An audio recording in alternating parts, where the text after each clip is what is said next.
حضرت عیسیٰ علیہ الصلوۃ والسلام کے ساتھ مل کے جہاد ہوگا، حضرت مہدی کی قیادت میں جہاد ہوگا، یہ تو بخاری مسلم کی صحیح احادیث سے ثابت ہے اور امت کا اجماعی عقیدہ ہے، اس کا انکار کرنا یہ گمراہی ہے۔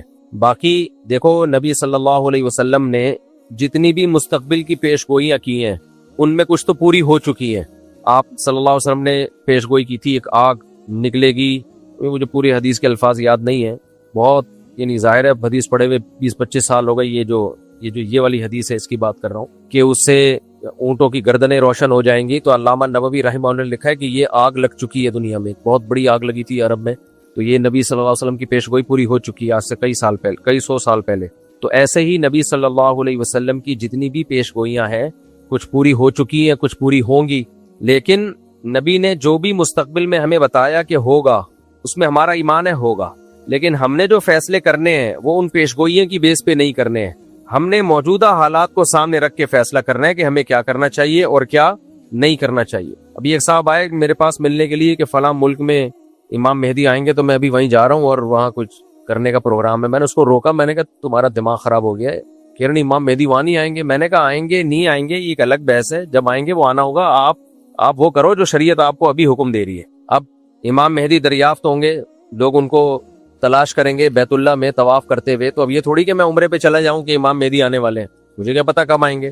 جب جو کام ہوگا وہ ہو کے رہے گا، ہم نے وہ کرنا ہے جس کی شریعت جس کا ہمیں حکم دے رہی ہے۔ دیکھو نبی صلی اللہ علیہ وسلم کی سیرت میں جہاد بھی نظر آئے گا آپ کو، دعوت بھی نظر آئے گی، برداشت بھی نظر آئے گا، انتقام لینا بھی نظر آئے گا، یہ سب چیزیں نبی صلی اللہ علیہ وسلم کی سیرت میں ہیں۔ انتقام بھی لیا آپ نے، برداشت بھی کیا آپ نے، جہاد بھی کیا آپ نے، جہاد کو ٹالا بھی ہے آپ نے، صلح حدیبیہ میں آپ نے جہاد کو ٹالا ہے، یہودیوں سے دشمنی بھی کی، ادھر توجہ کریں میری طرف، ادھر کیا دیکھ رہے ہیں، یہودیوں سے آپ نے دشمنی بھی کی اور یہودیوں سے معاہدے کر کے ایگریمنٹ بھی کیے جنگ بندی کے۔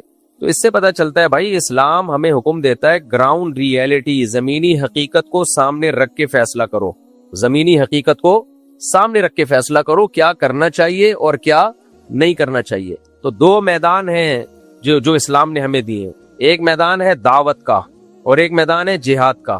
تو جہاد کے میدان میں یہ فیصلہ کرنا پہلے ضروری ہے کہ کہاں ہوگا کہاں نہیں ہوگا، اس کے اسباب کیا ہیں آپ کے پاس۔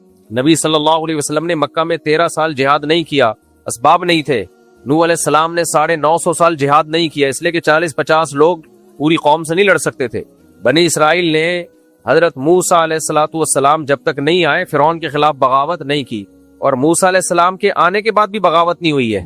کیوں؟ فرعون بہت طاقتور تھا، وہ بنی اسرائیل کے بچے ذبح کر رہا تھا، تو جو قوم اپنے بچے ذبح ہونے سے نہیں بچا سک رہی، وہ اس کے خلاف تلوار لے کے کیسے چڑھ جاتی فرعون کے خلاف، اتنا طاقتور تھا۔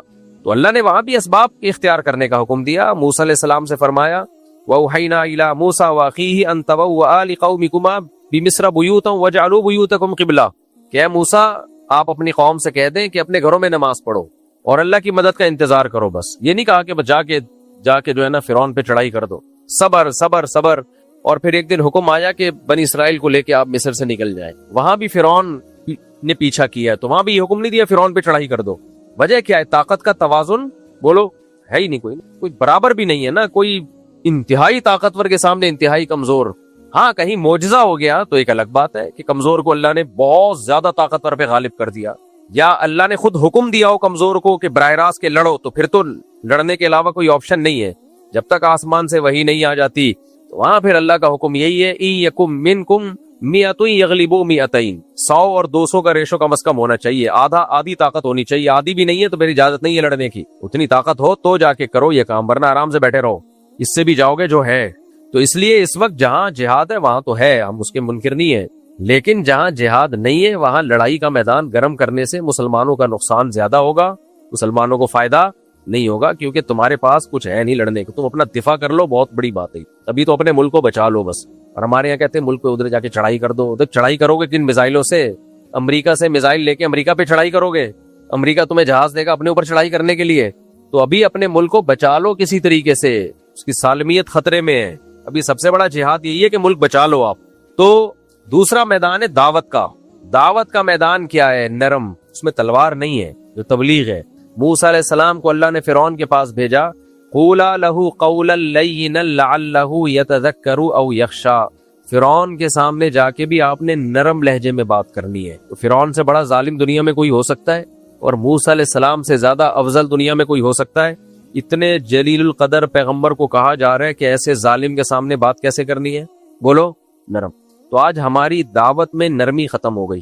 دعوت میں نرمی ختم. جو جہاد کی جو میدان میں کرنے کی چیزیں تھی وہ دعوت کے میدان میں ہو رہی ہیں. وہ بھی کافر ہے، وہ بے پردہ عورتیں. اب بے پردہ عورتوں میں بیان ہو رہا ہے تو یہ تھوڑی بیان ہوگا کہ تم سب جہنم میں جاؤ گے، سے وہ پردہ تھوڑی کر لیں گی. وہاں تو ادعو الی سبیل ربک بالحکمت والموعظۃ الحسنہ، اس کو تو حکمت سے دین کی دعوت دینی ہے، ان کو تو قریب کرنا ہے دین کی دعوت کے لیے. تو یہ بہت بڑا مسئلہ ہے. اب گھر میں جو شخص دیندار بن جاتا ہے وہ بدتمیز بہت ہو جاتا ہے. گھر میں جو بھائی نمازی پرہیزگار ہوگا وہ کیا ہوگا؟ بدتمیز. تو ماں باپ کہتے ہیں باقی سارے نارمل ہیں، یہ کچھ عجیب سی چیز آ گئی ہے مارکیٹ میں. اس لیے ہمارے حضرت فرمایا کرتے تھے کہ گھر میں جو دیندار بنتا ہے نا، نماز پڑھتا ہے، اس کو اپنے اخلاق بہت زیادہ اچھے کرنے پڑیں گے، بہت زیادہ اپنے اخلاق کو پہ محنت کرنی پڑے گی اس کو. تو دیندار لوگوں کو چاہیے بہت زیادہ احتیاط برتیں وہ، اس سے اللہ ان کے درجات بلند کرے گا. بات بہت لمبی ہو گئی.